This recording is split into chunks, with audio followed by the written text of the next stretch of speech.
JoyNews checks have revealed that the residence of the late Superior Court Justice Marful-Sau remains inhabitable. A statement from the Works and Housing Ministry denied claims of colluding with the former Chief Justice inhabitable to sell the lands. Instead, the government says it is carrying out a redevelopment program of prime government lands under a policy which dates back to 1992. JoyNews' Blessed Sugan visited the redeveloped property, which, when completed, will serve as a residential facility for ministers of state, workers of the judicial service, and other government officials.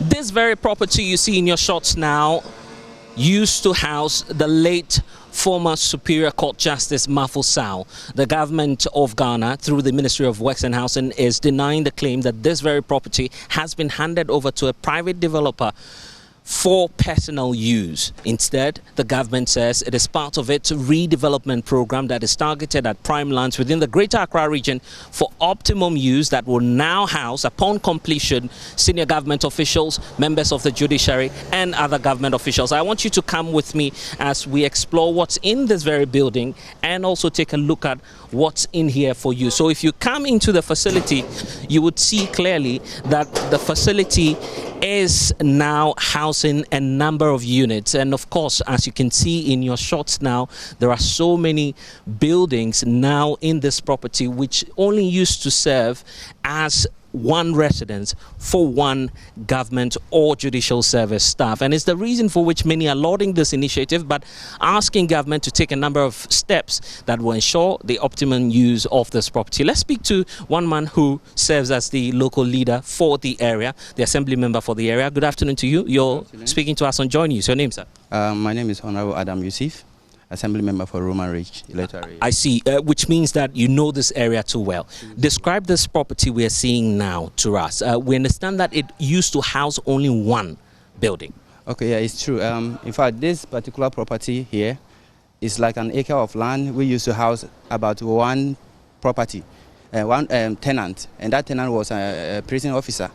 And then now, as you can see, we have about 6 units property here, which can house about 3 directors from the same unit or from a different government unit, and which is laudable because the land size of this area over the years was like an acre, but you have a single house, a very small tiny house in the building. But now if it's redeveloped, I mean, you can take more people, yeah. Unlike other places, it takes about 8, but this one is a single unit. Wow, and I see that there are a lot of developments. In fact, we understand that a former Justice of the Superior Court used to be here, the late Marful-Sau.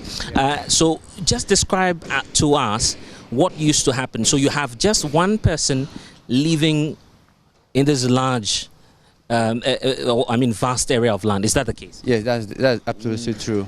It used to be one person, and then over the years there were only hedges around, and one boys' cottage, and then some trees around. I mean, occupying so much space. And then now that it's been redeveloped, it's housing about 6 different units, and which is laudable. And then we recommend that most of the other remaining plots of land, which is housing one particular house for a director or a minister, should be converted to take about 6 or 7 offices, because I mean the land is reducing and the officers are still coming in more. I see. In fact, the area where you serve as the assembly member, we know that there are lots of civil servants in this area, so you would definitely be in need of these facilities, correct? Yeah, that's absolutely correct. We have a lot of civil servants here, including ministers. In fact, Roman Ridge used to house a lot of the ministers, the state ministers. We have chief directors, works and housing, estate officers, and then we have doctors, lawyers, and we even have a judiciary apartment at the other side of the area. And then Ghana Water Company too, they also have their directors in the area. A whole lot. I mean, yeah, we have a non-formal education unit also in the area. So, I mean, education unit too, they have their apartment. And all these people used to look for places. Places, and as it stands now, even Ayawaso West Municipal Assembly, some of our directors, when they retransfer them to the municipal assembly, we don't have houses for them. We have to, I remember one coordinating director, even our current coordinating director is not having a residence. We have so this would help, definitely. This thing will really help. Except that you fear that it shouldn't go into private hands. That is our fear, because as you can see at the other side, we have a lot of private developers also pursuing to grab those properties from the state. And to me, I don't advise that the state should lose it to the private developer, because they will in turn use it for business and make millions of dollars out of the business, whilst the state officials will be struggling. To understand, they will stay far away at Nsawam and then Eburi to come to work at the ministry, which is not good. So to me, I would advise that probably majority of the space left should be given to the government officials. They should redevelop it, have more housing units so that you can take more of the state officials. Is there any final message you have for government on this redevelopment? Okay, to me, government should take seriousness in the state lands.